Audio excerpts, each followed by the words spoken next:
ഫിലിപ്പിയർ 2:12-15 വരെ. അതുകൊണ്ട് പ്രിയമുള്ളവരെ, നിങ്ങൾ എല്ലായ്പ്പോഴും അനുസരിച്ചതുപോലെ ഞാൻ അരികത്തിരിക്കുമ്പോൾ മാത്രമല്ല, ഇന്ന് ദൂരത്തിരിക്കുമ്പോൾ ഏറ്റവും അധികമായി ഭയത്തോടും വിറയലോടും കൂടെ നിങ്ങളുടെ രക്ഷയ്ക്കായി പ്രവർത്തിപ്പിൻ. ഇച്ഛിക്ക എന്നതും പ്രവർത്തിക്ക എന്നതും നിങ്ങളിൽ ദൈവമല്ലോ തിരുവുള്ളമുണ്ടായിട്ട് പ്രവർത്തിക്കുന്നത്. വക്രതയും കോട്ടവുമുള്ള തലമുറയുടെ നടുവിൽ നിങ്ങൾ അനിന്യരും പരമാർത്ഥികളും ദൈവത്തിന്റെ നിഷ്കളങ്ക മക്കളും ആകേണ്ടതിന് എല്ലാം പിറുപിറുപ്പും വാദവും കൂടാതെ ചെയ്യുവിൻ. അവരുടെ ഇടയിൽ നിങ്ങൾ ജീവന്റെ വചനം പ്രമാണിച്ചുകൊണ്ട് ലോകത്തിൽ ജ്യോതിസുകളെ പോലെ പ്രകാശിക്കുന്നു. ഫിലിപ്പിയർ 2:12-16 വരെ ഭയത്തോടും വിറയലോടും കൂടെയുള്ള നമ്മുടെ രക്ഷയുടെ പ്രവർത്തനം, അതിനെക്കുറിച്ചാണ് വിശദീകരിക്കുന്നത്.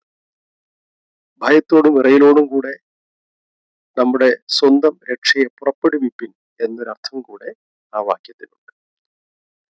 നമ്മുടെ രക്ഷയെ നാം പുറപ്പെടുവിക്കണം. ഇതിന്റെ അർത്ഥം എന്താണ്?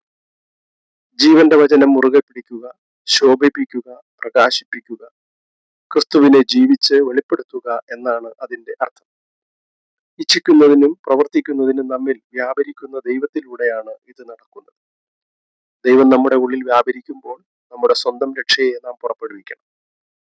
നാം രക്ഷിക്കപ്പെട്ടിട്ടുണ്ടെങ്കിലും നമ്മുടെ രക്ഷയെ പുറപ്പെടുവിക്കുവാനായി ദൈവം ഇപ്പോഴും നമ്മിൽ വ്യാപരിക്കുന്നു. നാം ഇപ്പോൾ നമ്മുടെ രക്ഷയെ പുറപ്പെടുവിക്കുന്നുണ്ടോ? നോഹ പെട്ടകം പണിതു. അത് ഒടുവിൽ ദൈവത്തിന്റെ ന്യായവിധിയിൽ നിന്ന് മാത്രമല്ല, വക്രവും വികടവുമായ ആ തലമുറയിൽ നിന്നും അവനെ രക്ഷിച്ചു. ഇത്തരത്തിലുള്ള രക്ഷയെ നാം ആണ് പുറപ്പെടുവിക്കേണ്ടത്.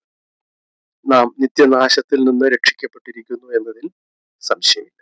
എന്നാൽ നോഹ നാശത്തിൽ നിന്ന് രക്ഷിക്കപ്പെട്ടു എന്ന് മാത്രമല്ല, അവൻ ആ ദുഷ്ടയുഗത്തിൽ നിന്ന് ഒരു പുതിയ യുഗത്തിലേക്ക് രക്ഷിക്കപ്പെട്ടു.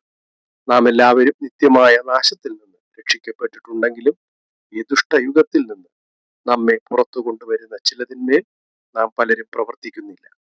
നോഹ പണിത പെട്ടകം ദൈവത്തിന്റെ ന്യായവിധിയിൽ നിന്ന് അവനെ രക്ഷിക്കുക മാത്രമല്ല, വക്രവും വികടവുമായ ആ തലമുറയിൽ നിന്ന് അവനെ വേർപെടുത്തി ഒരു പുതിയ യുഗത്തിലേക്ക് കൊണ്ടുവന്ന ഒരു രക്ഷയായിരുന്നു.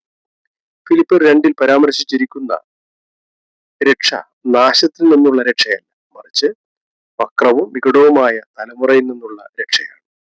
അതുകൊണ്ട് നമുക്ക് ആ രക്ഷയ്ക്കായി പ്രവർത്തിക്കാം.